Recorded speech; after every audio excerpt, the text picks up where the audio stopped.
오늘 말씀을 통해서 예수님의 가족 이야기라는 제목으로 문제를 좀 나눴으면 좋겠습니다. 우리 가정의 달이기에 가정과 가족들을 생각하는 그런 말씀을 좀 생각해 보게 되면서 이 본문의 말씀을 같이 이렇게 나누기를 소망합니다.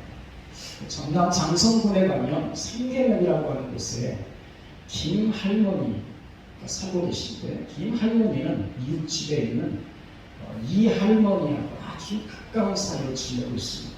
이분은 두 분이 나이가 동갑이고 시집을 온 시기도 아주 비슷해서 아주 금방 친구가 됐습니다. 자녀들은 모두 외지에 나가서 살고 있는데 두 분 다 할아버지를 먼저 다 보내시고 두 분이 홀로 사시는데, 이웃이라서 서로 가까이에서 지내는데 두 할머니가 서로 의지같이 노후를 잘 보내고 있습니다. 김할머니가 몸이 아파가지고 병원을 입원하곤 하면 이웃의 이 할머니가 퇴원하고서 집으로 돌아올 때까지 집안을 다 정리해 주기도 하고 또 여러 가지 환기도 시키기도 하고 돌아볼 일들을 돌아봐 주면서 김할머니 잘 돌아오면 함께 잘 친하게 지내야지. 그래서 정말 가족같이 지내는 두 할머니인데, 이 할머니가 이런 말을 합니다. 웬만한 친척이나 자식들보다 나아요. 몇 년 전에 2016년도에 TVN 드라마 중에서 Dear My Friend라는 드라마가 있었습니다. 이 드라마는 노년을 살아가고 있는 다양한 사람들이 함께 모여가지고 공동체로 살아가는 그런 드라마입니다. 이 드라마는 우리 한국을 살아가고 있는, 특별히 이제 노년기를 살아가고 그리고 여러 고령화 시대를 반영하는 그런 드라마였습니다. 자녀들이 이제는 노후를 지내게 되어지는 노인들에게 있어서 더 이상 의지할 수 없는 그런 시대가 되어진 것입니다. 그러니까 나이 들고 이제 병들었을 때에 나이분들이 내 옆을 지켜줄 수 있는 사람이 이제는 핏줄도 아니고 그리고 사랑도 아니고 오직 의리로 똘똘 뭉쳐진 친구들이라는 사실을 잘 보여주는 드라마인데, 드라마는 우리 현실을 잘 반영해주고 있습니다. 그래서 이 드라마를 통해서 고령화 시대의 가장 보편적인 가족의 형태는 친구들로 이루어진 공동체라고 하는 모습을 잘 보여주고 있습니다. 요즘 우리 사회는 급격하게 가족이 해체되고 있고요. 그리고 변화하고 있습니다. 2016년도에 한국 가정법률 상담소에서 창립 60주년을 기념해서 학자들을 모아놓고 가족의 현실과 미래, 다시 가족을 이야기하다라고 하는 심포지엄을 열었습니다. 이것은 우리 모든 학자들이 이런 주제를 가지고 함께 나누었는데, 가족의 모습이 빠르게 변화하고 있다라고 모두들 다 동의를 하면서 누가 가족이고 누가 아닌가, 가족은 어떤 구조여야 하는가, 또 가족은 사적인가 공적 제도인가, 이런 것들에 대한 가족의 정의부터 다시 세워야 된다라고 하는 토론이 아주 활발하게 이루어졌습니다. 학자들은 부부와 자녀로 이루어진 전통적인 가정의 모습만을 가족으로 규정할 것인지, 아니면 두 사람 이상이 유의미한 관계를 수개월간 지속하는 경우를 가족으로 봐야 할 것인지에 대해서 아직도 학계의 의견이 분분하다고 말하면서 이 과제는 정말 어려운 문제라고 설명했어요. 이유가 뭐냐면 핵가족의 핵분열, 여러분 예전에는 핵가족화됐다는 게 이제 아주 핵분열이 빠르게 일어날 정도로 가족 안에 이혼, 결혼의 기피 현상, 저출산, 1인 가구, 또 핵가족조차 더 작은 가족의 개념으로 나뉘고 있다 보니까 가족이라고 하는 것이 동거 가족도 있고요, 한부모 가족도 있고요, 또 동성 가족도 있고 공동체 가족도 여러 가지 형태를 가지고 있다가 보니까 가족이라고 하는 것을 단순한 틀로 이야기하기가 매우 어렵다는 거예요. 우리 모두 동감하는 이야기예요. 가족의 사전적인 의미는 부부를 중심으로 하여 친족 관계에 있는 사람들의 집단이다. 또는 그 구성으로 혼인이나 혈연이나 입양 등으로 이루어진 것이라고 정의되어 있어요. 하지만 가족의 모습이 요즘 이렇게 급변하면서 더 이상 이런 사전적인 의미 안에서 가정을 규정할 수 없게 됩니다. 2010년 통계청에 따르면 비친족 가구라고 하는 가구가 1.2%, 우리나라 전체 인구 5천만 이상의 1.2%에 해당하니까 매우 미미한 것 같지만 많이 늘어나고 있다는 것. 비친족 가구라 1인 가구와 친족 가구를 제외한 모든 가구 유형으로 아까 진할머니, 이할머니처럼 함께 살아가요. 여성 두 명이 함께 어떤 뜻이 있어서 함께 살아가요. 그런 신들이 많이 있어요. 아마 우리 젊은이들은 고개를 끄덕끄덕 하실 거예요. 이런 현상들이 우리 안에 이제 많이 우리 사회 속에 일어나고 있는 삶을 우리가 보고 또 살아가고 있습니다. 오늘의 말씀은 예수님께서 공생의 사역에 아주 절정에 있었을 때에 그의 가족과의 관계 속에서 일어난 안 되는 에피소드 가운데 하나예요. 성경에 보게 되어지는 예수님의 이런 가족과 접촉되어지는 예들이 그렇게 많지는 않은데 대부분이 예수님의 탄생과 관련되어진 초기에 그 부모님과 관련되어진 이야기가 대부분이고, 예수님 유년기 시절에 12살쯤 되어졌을 때 예루살렘에 올라가셔서 예수님을 잃어버리시죠. 사흘째쯤 집으로 돌아가는 길에 무리 가운데 예수가 있다고 생각을 했지만은 예수가 없어서 다시 되돌아가서 보니까 예수님께서 랍비들과 모아놓고 대화를 나누고 있는데 아이를 찾아서 기분 좋은 것도 있지만 꾸짖죠. 너 왜 우리를 떠나서 함부로 여기 빠져나왔었냐 했을 때 예수님께서는 미안하다고 말하지 않고 내가 아버지의 집에 어째 나를 찾으셨나니까 내가 아버지에 있는 것을 모르셨습니까? 하고 말합니다. 그리고 예수님께서는 어린 시절을 돌아가셔서 그의 부모를 잘 섬겼다는 이야기도 있어요. 그리고 이제 예수님이 성령이 되어져 가지고 공생의 사역을 시작했었을 때 오늘 같은 사건, 한참 복음을 예수님께서 어느 가정에서 전하고 있었을 때 수많은 무리들이 문집해 있었습니다. 그런 가운데서 예수님의 어머니와 형제들이 예수님을 찾아왔습니다. 무슨 말인가를 하려고 찾아왔다고 해요. 그래서 집에 들어갈 수 없으니까 중요한 일을 담당하는 사람에 의해서 우리가 왔으니까 예수님께 좀 말 좀 전해주세요 라고 그렇게 이제 부탁을 한 것이죠. 이제 앞에서 이제 기다리고 있었던 것이죠.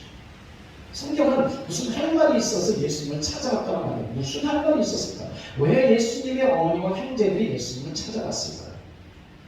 급하고 중요한 전과가 있었기 때문에 뭔가 말하러 왔던 것이겠죠. 집안에 무슨 일이 있었을까요? 우리는 마가복음 3장의 이 같은 본문의 상에서 보게 되었으면 이는 예수가 더러운 귀신이 들렸다고 하여서 예수를 데리러 온 거예요. 아직까지 예수님의 가족들은 예수님이 어떤 분인지에 대해서 믿지를 않았고, 요한복음에 보게 되었으면 형제들까지도 예수를 믿지 않았기 때문에 예수님이 갑자기 귀신을 쫓아내고 말씀 전하고 수많은 많은 일들이 벌어지니까 도대체 무슨 일인가. 근데 보니까 바알새를 지켰다, 예수님이 귀신에 들려서 그렇다, 이런 소문이 있으니까 안 되겠다 싶어서 가족들이 데리러 온 거예요. 집에 데리고 가려고 말이죠. 그러니까 가족의 입장으로 보게 되어지면 염려, 걱정이 되어지니까 가족적 정서로 보면 큰 아들이고 형이고 그런 예수님을 데리러 온 것이죠. 그러나 예수님은 말씀을 전하시다가 급히 멈추고 아이고 어머니 오셨습니다. 형제들 왔냐라고 그렇게 뛰쳐나간 것이 아니라 예수님은 오늘 수많은 많은 사람들 앞에서 누가 내 어머니며 내 동생들이냐, 그리고 손을 내밀어 제자들에게 가르치며 너의 어머니와 나의 어머니와 나의 동생들을 보라. 누구든지 하늘에 계신 내 아버지의 뜻대로 하는 자가 내 형제고 내 자매고 어머니라 라고 하는 뚱한 것 같고 매우 좀 거스린 듯한 말씀을 하세요. 이 말씀을 보면, 이 말씀을 얼핏 보면은 예수님을 무례한 분으로 보기가 딱 쉬운 논문이 어떻게 자기 어머니와 형제들이 이렇게 무례하게 대할 수 있느냐라고 말할 수 있어요. 아마 우리가 대충 생각을 하고 그 자리에 우리가 있었다 하더라도 예수님 말씀 가르치고 수많은 많은 사람들이 영향력을 끼치는데 내가 보니까 그의 부모와 형제들이 하는 걸 보니까 저분의 말씀은 틀렸어. 이중이 있겠자야. 그러면서 상심해가지고 떠나갈 수 있는 사람도 많이 있을 수 모르겠어요. 여러분들은 그렇지 않았을까? 그러나 여러분, 우리는 예수님이 가족을 무시하거나 가족에 대한 의무를 망각하고 하신 말씀이 아니라는 것입니다.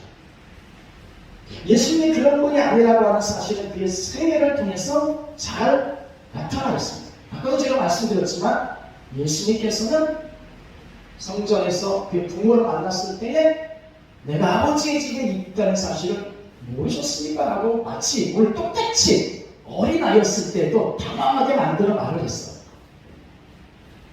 아니, 저 어린아이가 자기가 4월 동안 엄마 아빠를 따라오지 않고 혼자 빠져나가가지고 걱정하는 거 모르고 오히려 미안하고 죄송하다고 해서 발발 빌어야 될 것 같은데 당당하게 얘기하는 그런 모습.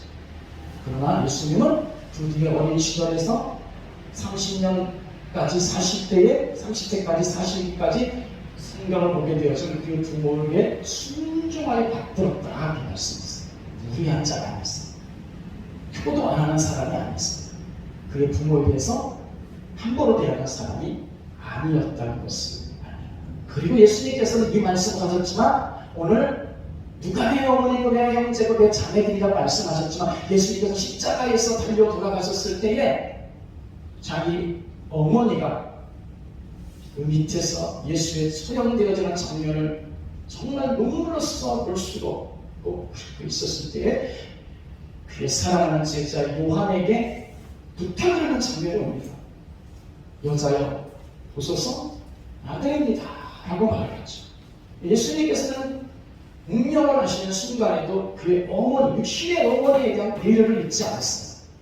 성경이 여자라고 하는 것은 무시하는 단어가 아니라 한마디로 말하면 안주인을 대접할 때 그런 말을 하거든요.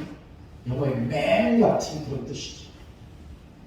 굉장히 부모를 사랑했고 공경으로 가득 차 있었던 예수님이었지만 오늘 말씀에 가족을 무시하거나 그래도 된다고 무리하게 말하는 것은 아니라는 것입니다. 여러분, 우리가 예수님을 무리하게 이렇게 보는 데에는 우리가 성경을 대할 때 얼마나 성경적인 시야보다 우리의 이런 도덕적이고 윤리적이고 그리고 동양 문화라고 하는 전통의 관점에서 성경을 보는가가 잘 보여져요. 여러분, 성경을 보지만 성경적 관점에서 보려고 하는 게 아니라 우리가 이제 대한민국 사람들의 동양적 문화가 있고 예의를 중요시하고 부모 공경을 중요시하고 아무리 사회가 각박하게 변했다 할지라도 동방 예의주의의 우리 자신들이 이런 부모를 볼 때 우리는 그런 자신의 문화적 시각으로 보니까 예수님이 무례하다고 봐요. 특별히 이렇게 5월달같이 가정의 달에 가족을 많이 생각하고 사랑해야 되는 우리에게 이런 공문은 혼란을 줄 수가 있어요. 성경을 도덕적이고 윤리적이고 특별히 동방예의주의적 가치관을 가지고 살아가는 한국 사람의 입장에서 보게 되어지면 성경은 가정적으로 따라가야 될 모범이 되는 인물이나 예를 찾기가 어렵다는 사실 여러분 아세요? 예를 들면 베드로 보십시다. 베드로는 가정을 가지고 있었음에도 불구하고 예수 그리스도께서 나를 따라가 있었을 때 그런 부친과 가족을 버려두고 예수를 따랐습니다. 다른 제자들도 마찬가지였습니다. 가족을 부양해야 될 책임을 다해야 될 가장이었음에도 불구하고 나를 따르라 내가 너를 사랑하는 어부가 되려 있었을 때 버려두고 떠났어요. 여러분, 그런 면에서 보면 인간적으로 예수 그리스도도 마찬가지예요. 아버지 요셉이 죽고 없었던 상태였습니다. 가정을 책임져야 될 큰 아들 입장에 있어서 중요한 나이가 되어지는 이 30세에 집을 떠나 하나님의 일을 한다고 예수 그리스도께서 지금 나와서 지금 일을 하고 있는 거예요. 구약의 믿음의 족장 아브라함을 보십시오. 아브라함은 본처 외에도 하간이라고 하는 첩을 두었습니다. 야곱은 4명의 아내를 두었습니다. 다윗도 마찬가지입니다. 아니 다윗은 밧세바를 취하다가 그의 남편 우리아 딸을 죽이는 범죄를 했습니다. 유다라고 하는 사람은 어떻습니까? 유다는 며느리와 상관하여 자녀를 낳았습니다. 성경을 보면 비윤리적이고 비도덕적이고 가정적 모델로서 삼을 만한 예들이 별로 없어요. 그런데 우리가 성경을 우리 도덕적 관념, 윤리적 관념, 한국 사회인들이 가지고 있는 이런 관념을 가지고 시야를 가지고 성경을 보기 시작하면 충돌되어지고 이런 가정의 딸에 누구 모델을 가정으로 삼아야 되지? 야곱이야? 아브라함이야? 다윗이야? 베드로야? 완전하게 따를 수 있는 모델을 찾기가 어려운데 여러분 아실 것은 성경은 인간적 관점과 수준에서 쓰여진 것이 아니라는 거예요. 그렇다고 한다면 성경은 우리를 구원하지 못해요. 성경은 죄인된 우리를 구원하기 위하여서 구속사적인 관점으로 쓰여졌고 그리고 하나님의 의의 관점에서 인간을 바라봐요. 인간 다 죄인이에요. 완전한 자가 없는 거예요.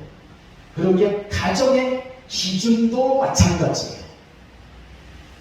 그러므로 오늘 주님은 우리들 가운데서 중요하게 한번 봐야 될 것이 있습니다.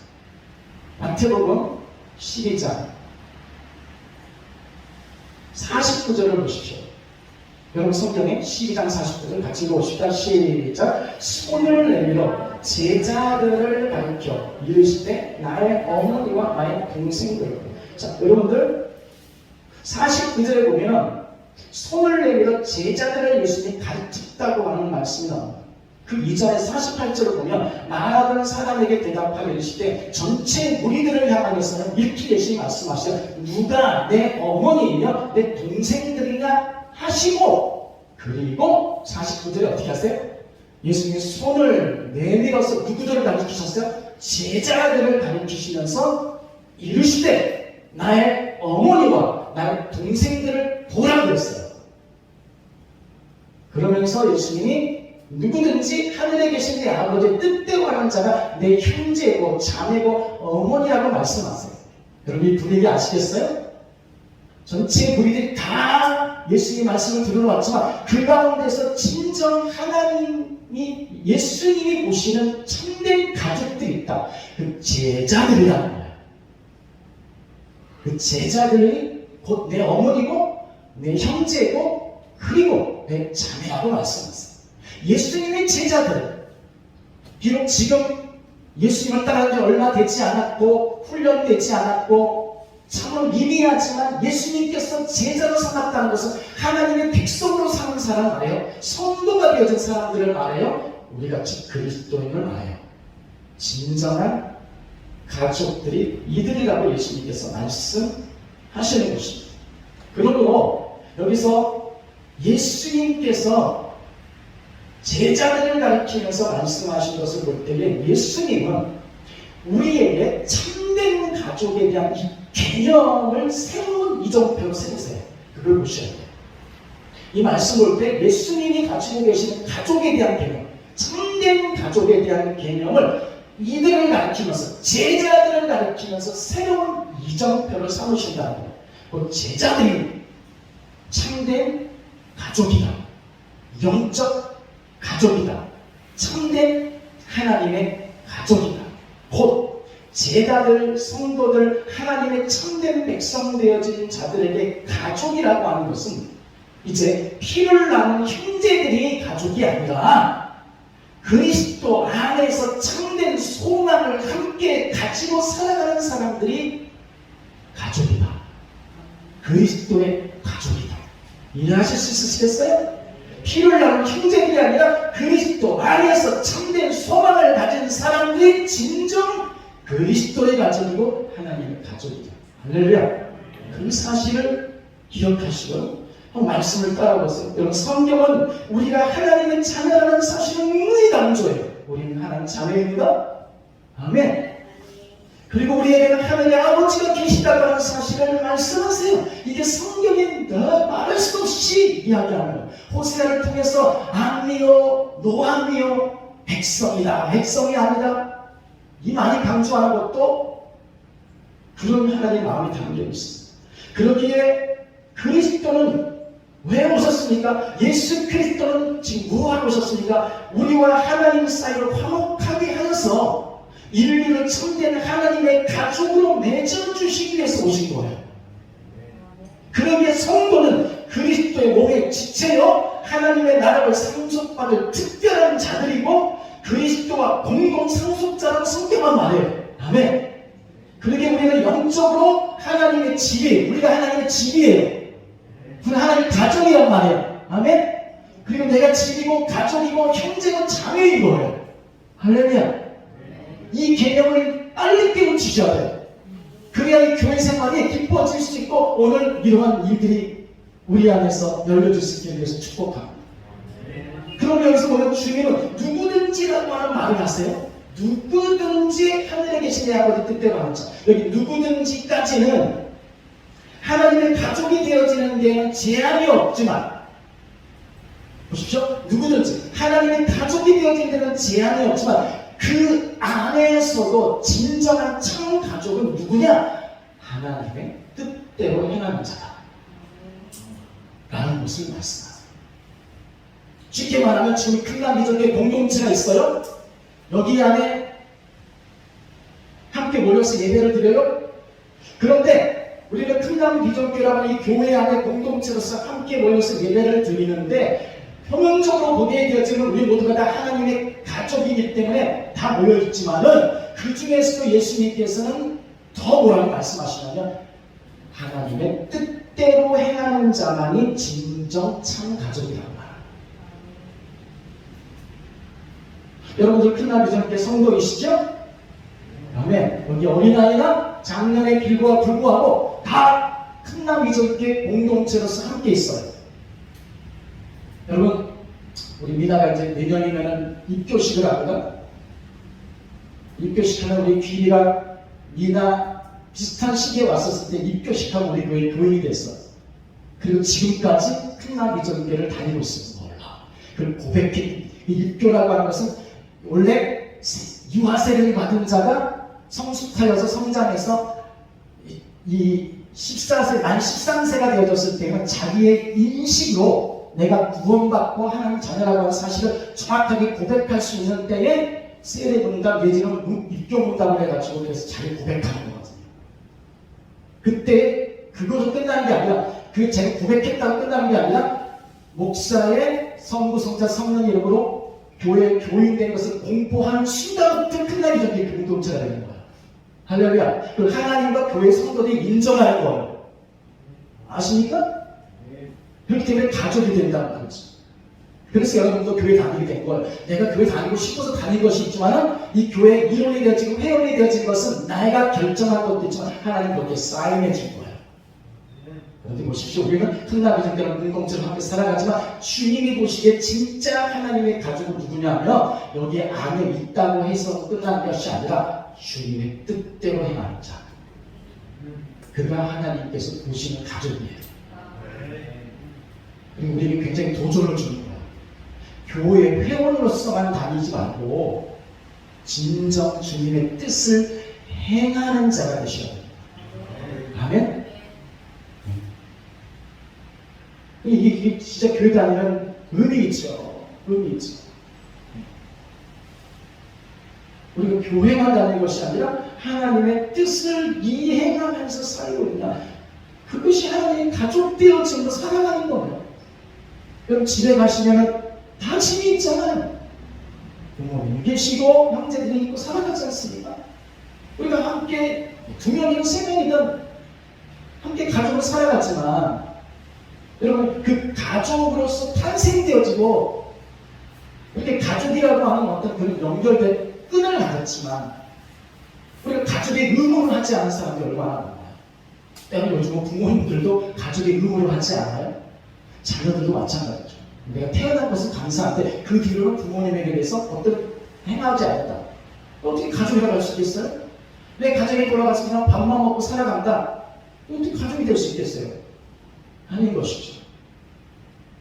그리고 오늘 이 말씀은 우리에게 몇 가지를 가르쳐줘요. 두 가지 정도의 말씀을 드리고, 첫 번째는 이 땅에서 자, 누구든지 예수님께서 하늘에 계신 내 아버지의 뜻대로 하는 자가 내 형제고 내 자매고 어머니라고 하는 말씀을 근거로, 첫 번째는 이 땅에서 혈육적 관계가 아무리 크고 중요하다고 해도 성도는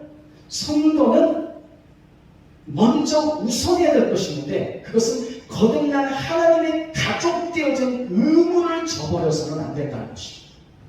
이해할 수 있으시겠어요? 아무리 혈육적 관계, 여러분들이 다 안씨, 김씨, 박씨라는 혈육적 관계를 가지고 살아가고 그 의무로서 가정에 다니든 무슨 것이든 충성되게 성실하게 효자로서 노릇을 하고 살아가는 건 중요하죠.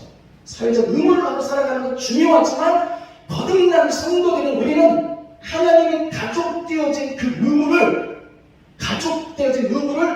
혈육적 관계가 넘어가서는 안 된다는 거예요. 주님은 지금 보십시오. 주님은 지금 가족으로서 일하고 계신 게 아닙니다. 이 본문에 보면 예수님은 이제 30년 동안 가정에서 충성되게 섬기셨어요. 그러나 하나님의 뜻이 있으셔서 이제 때가 됐기 때문에 예수님께서 가정을 떠나서 공생의 사역으로 들어간 뒤에 복음의 말씀을 지금 전하고 있는 이 순간은 가족을 위해서 일하는 게 아니라 누구를 위해서 일하시죠? 하나님 아버지의 명령을 쫓아서 하나님의 나라의 의무를 행하고 계시는 것이에요. 인류를 위해서, 인류의 구원을 위해서 지금 예수님은 복음의 사역을 감당하고 계시다는 것입니다. 이 일은 하늘에 계신 하나님 아버지의 명령을 따라 반드시 이루어야 될 구원의 사역이기 때문에 지금 이 길을 가시는 거예요. 그러므로 이 의무가 지금 부모님이 어머님이 찾아왔고 형제들이 찾아왔을 때 혈육적 관계에 매여가지고 이 일을 그르칠 수가 없는 거예요. 그런데 예수님은 이런 심한 말까지도 하셨어요. 아버지나 어머니를 나보다 더 사랑하는 자는 내게 합당하지 아니하고, 아들이나 딸을 나보다 더 사랑하는 자도 내게 합당하지 아니하고, 또 자기 십자가를 지고 나를 따르지 않는 자도 내게 합당하지 아니하다고 하셨어요. 여러분, 그러기에 우리들의 가정에서 살아가는 삶을 잘 살펴보십시오. 우리는 물론 당연히 가족의 의무를 다 해야 합니다. 충성되게 해야 됩니다. 부모님 효도하고, 때로는 선물도 해드리고, 필요한 것들을 챙겨드리고, 때로는 무슨 기념일에 여행도 좀 보내드리면서 부모님을 즐겁게 해야 되고 자녀로서의 의무를 다 해야 합니다. 그런데 여러분, 그것조차도 행하기가 쉽던가요? 저는 이런 거 보기 쉽지 않아요. 제가 목사라고 해서 여러분보다 더 낫다고 말할 수 없어요. 저는 제 어머니에게 아니요. 이런 면에서 보면 저는 부족자예요. 네. 어머니가 전화를 했지만 찾아가 보지 못했어요. 여러분들은 어떠십니까? 완벽하게 잘 부모님에게 대한 의무를 잘 이행하고 계십니까? 잘 못하지요. 그 형식이죠. 그래서 죄책도 많아요. 아예 그런 마음조차도 사실은 없어져가는 것이 우리 시대의 비극이에요. 만약에 우리를 하나님이 도덕적 잣대로 구원을 주신다고 한다면, 내 부모를 공경하라, 이 말씀을 안 지키면 구원 없다고 한다면, 과연 우리가 구원 얻을 수 있는 사람이 몇 명이나 될까요? 우리는 성경의 다른 말씀들은 아무리 많이 알아도 내 부모를 공경하라, 이 도덕적 10계명에 한 가지만으로 전적돼서 이것 어기면 너 천국 못 얻는다고 한다면 우리 다 구원 못 받아요. 그런데 우리는 하나님의 뜻을 행하는 삶을 가정 안에서 살아야 돼요. 내가 도덕적 의무를 잘하고 못하건 간에 우리는 우리의 가정 안에서 하나님의 뜻을 행하는 삶을 잘 살아야 돼요. 여러분, 어떤 사람들은요, 어떤 그리스도인들은 가정에 대한 도덕적 의무를 다 한다고 하여서 하나님의 가족됨을 버리는 사람들이 많아요. 내가 신앙생활 열심히 하고 내가 교회 너무 열심히 다니다 보니까 우리 부모님을 좀 서운하게 한 것 같아. 우리 부모님을 챙겨드리는 걸 잘 못한 것 같아. 내가 교회만 빠져가지고 열심히 하나님 일하다가 다녔는데 그러다 보니까 내 부모와 관계가 멀어졌어. 그러니까 이제부터는 아닌 것 같아. 내가 좀 줄이고 내 가족에게 좀 의무를 충성해야겠지. 좋은 생각이에요. 바람직한 것이. 우리가 어떤 정신 팔려서 다니는 이단의 사람들처럼 신앙생활을 필요는 없어요. 교회가 우리 집은 아니기에 우리가 교회 예배 드리고 열심히 우리의 사회 속에 같이 사셔야 돼요. 그런데 우리가 잘못할 수도 있어요. 이런 가정에 대한 의무를 다한다고 해서 하나님의 가족됨을 버리고 교회를 떠나서 때로는 그런 것들을 희생시켜서 살아가는 사람도 있어요. 가족에 대한 의무를 다한다고 해서 하나님에게 예배드리는 것까지 희생하는 사람도 있어요. 주일 안 지켜요. 가족들이 신족한가봐 점점 흥분하다가 가족 살리겠다고 하는 어찌 보면 들어보면 굉장한 것 같은데 믿지 못할 결심을 목사 앞에 쏟아놓고 자신의 신앙도 지키지 못하고 가족도 지키지 못하고 나중에는 실없는 사람 되어지는 그리스도인들이 너무 많아요. 그럼 이런 것들이 다 주님 앞에 합당할까요? 아니, 누구든지 하나님의 뜻대로 행하지 않은 자는 합당치 않다고 하셨어요. 누가 가족입니까? 혈육이 아니라는 우리 그리스도인들은 혈육에 대한 의무를 다해야 되지만 그거보다 더 우선해야 될 것일까? 내가 누구냐? 하나님의 아들 예수 그리스도를 통해서 죄 사함받아 거듭난 사람들인 우리는 이제 관계가 달라진 사람들이에요. 우리는 하나님 안에서 예수 그리스도를 통하여 새로운 가족의 구성의 공동체로 세상으로부터 빠져나온 사람, 에클레시아가 그런 거예요. 세상의 죄악 가운데서 우리를 건져내셔서 새로운 공동체로 불러내어서 모아놓은 사람들이 교회예요. 할렐루야. 그러게 우리는 새로운 피조물 되어진 이 공동체의 의무를 다해야 하는데 그렇다고 해서 어떤 이단들처럼 교회에 와서만 쿵짝쿵짝 하자는 말이 아니라 주님은 균형 잡히게 말씀하세요. 그렇다고 너가 예수 믿지 않은 혈육에서 버리는 일 없도록 너희 가정에서 최선을 다했습니다. 그러나 만약에 너희의 혈육적 관계가 하나님의 관계를 방해하거나 주님의 뜻을 이행하는 데 있어서 접촉되는 데 있으면 우선순위를 누구에게 두라? 주님의 뜻을 행하는 데 두라. 아멘 되십니까?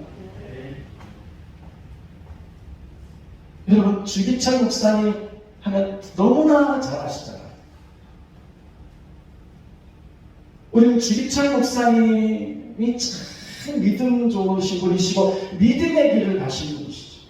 하나님 말씀을 지키기 위해서 외롭고 고통스럽고 고독스러운 길을 가셨어요. 우리는 그분만을 생각하면 참 그분 자신만은 너무나도 믿음이 뛰어난 것 같처럼 보이지만 그분이 그 길을 갈 수 있었는 데는 그분만의 믿음이 된 것은 아니었다는 사실을 알게 돼요. 가족의 믿음도 주기철 목사님의 믿음 못지않게끔 뛰어났어요.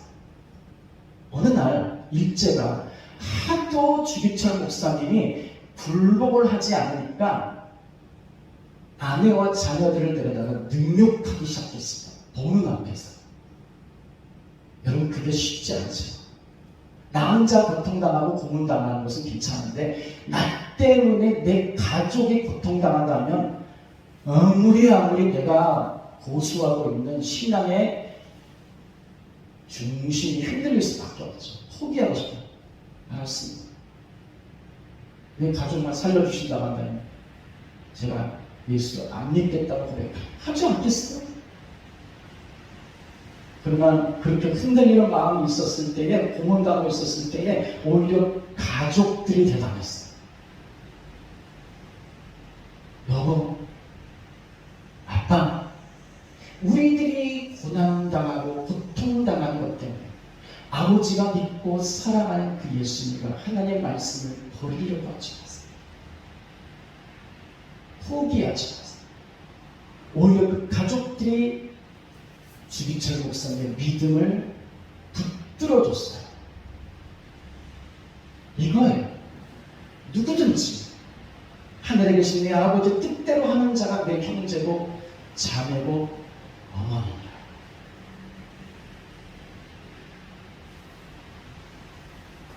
우리는 주기철 목사님의 아내 되어지는 사람의 삶을 잘 생각을 못하는데 이런 예화가 있더라고요.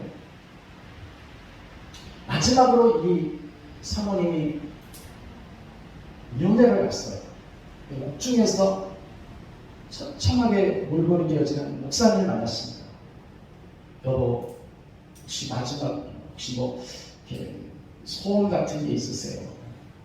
아내가 이제 주기철 목사님이 물었대요. 목사님이 따뜻한 흰 쌀밥 한 그릇만 먹었으면 좋겠다고 말씀을 하시대요. 아내가 들었어요. 그리고 아내가 집에 갔어요.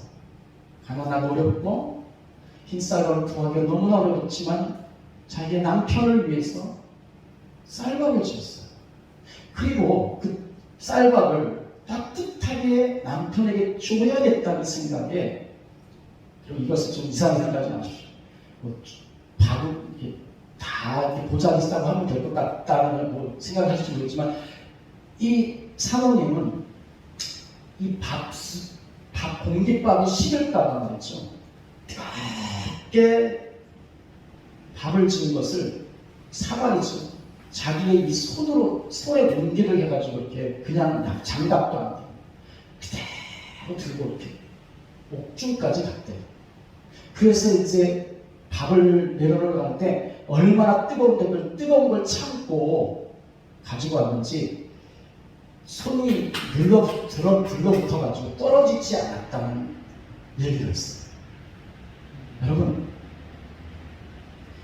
한 남편이 가정을 책임지지 않고 자기 신앙을 고수하겠다고 가족들 고생시키고 교회 고생시키고 이렇게 하는데, 어떤 정상적인 여자가 남편 보기 싫다고 할 수도 있고, 저 남편 때문에 내가 이렇게 고생한다고 할 수도 있는데 밥까지 차려줄 수 있는데 그 밥을 자기 손이 녹아내려가기까지 가져가서 줄 수 있는 여자가 과연 있을까? 그런데도 그게 순종해? 그런데도 왜 섬겨요? 남편을 섬기는 게 아니고 주님이 기뻐하시는 것은 아닙니다. 주님의 뜻을 행하는 거예요. 주기철 목사님도 그렇고 사모님도 그렇고 가족들도 그렇다.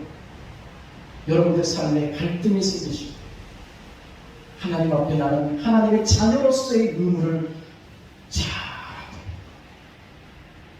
이걸 생각하시고, 두 번째는 여러분, 그리스도인들의 진정한 가족의 범위는 모든 민족에게로 확대되어야 돼요. 이 말씀을 잘 이해하시기 바랍니다. 모든 그리스도인들의 진정한 가족의 범위는 모든 민족이에요. 예수님이 그렇게 말씀하셨어요.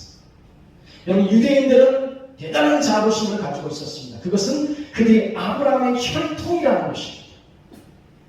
할례받은 백성이라는 거예요. 이 얼마나 큰 자부심인지, 이 자부심이 교만이 되어졌고, 결국은 이 자부심이 나중에 교만이 되어져서 사실은 이방 나라들은요, 자기들은 특별하게 하나님 선택하고 있어. 그러니까 이방 나라들은 이미 지역자식으로 태어난 사람들만 있습니다.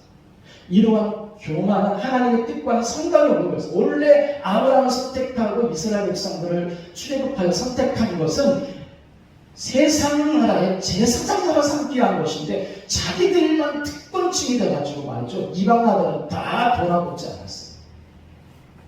그리하여 하나님은 이스라엘 백성들을 다 바벨론, 이방의 디아스포라 흩어지게 만들면서, 하나님께서 왜 그들을 세상 가운데 흩어지게 했는지 아십니까? 그것은 세상 가운데 흩어짐으로 말미암아 이방 나라 가운데서 봐라, 시야를 넓히라, 세계화를 위하여서 이방 나라에 흩어지게 한 거예요. 그래서 흩어지고 고난을 당하다 보니까 그들의 시각이 달라지기 시작해요. 하나님은 너희들만 사랑하는 게 아니에요. 예수님 난 선한 목자야. 내가 이 우리 안에 있는 것들도 돌봐야 되지만 우리 바깥에 있는 양들도 돌봐야 된다고 말씀하시고, 예수님 말씀하셨죠. 마태복음 28장 18절 20절까지 말씀, 하늘과 땅의 모든 권세를 내게 주셨으니 그러므로 너희는 가서 모든 민족으로 제자를 삼아 아버지와 아들과 성령의 이름으로 세례를 주고 내가 너희에게 분부한 모든 것을 가르쳐 지키게 하라. 이 말씀에 보게 되어지면 예수님의 가족의 범위는 유대인이 아니에요. 유대인 넘어 사마리아 땅끝까지 이르러 모든 멸망에서 선택하는 백성들이 다 주께로 돌아와서 하나님의 가족이 되어지는 놀라운 비전을 품고 있다는 사실을 보게 되죠. 그런데 우리는 신앙생활하고 교회 생활하는데 너무 이런 것에 갇혀있어요. 떠나지 못해요. 예수를 믿고 있음에도 불구하고 교회 안에서 여전히 혈육 중심으로 모여요. 어느 정도 되다 보면 끼리끼리 모여요. 자기와 관심이 많고 자기에게 합당한 얘기를 해주고 그러면 교회 안에 끼리끼리 모여요. 혈육 중심. 어떤 곳에 가면 전라도 교회가 있어요. 어떤 곳에는 경상도 사람들 모이는 교회가 있어요. 어떤 사람들은 흑인들은 절대 못 들어오게 만들어요. 주님이 원하시는 교회가 아니에요. 예수님은 한 번도 팔레스틴 땅을 벗어나지 않으셨지만 승천하는 제자들에게 너희는 땅끝까지 가서 모든 민족으로 제자를 삼으라 말씀하셨습니다. 그리고 교회가 예루살렘을 넘어서 사도행전에 보면 교회가 확장해 나갈 때 최초의 안디옥 교회 같은 이방인의 교회는 이방인들만 있었던 것이 아니라 그곳에는 바나바가 있었고 사울이 있었고 그리고 분봉왕 헤롯의 젖동생 마나이 같은 사람이 있었으며 그리고 흑인 계통의 사람들이 살아가기는 구르네 사람 유기로 같은 사람도 있었어요. 이게 교회예요. 이게 하나님의 가족이에요.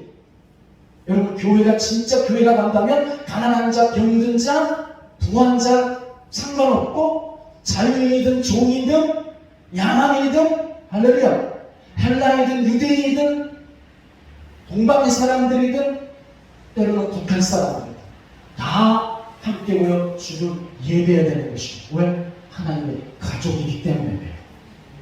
믿으십니까? 사랑하는 성도 여러분, 우리 교회를 보십시오. 우리 큰나비전교회도 이러한 하나님의 말씀에 의해서 우리 교회를 보고 신앙생활을 해야 돼요. 여러분 우리 교회가 성장하려면 우리끼리 모이려는 이런 거 많이 깨셔야 돼요.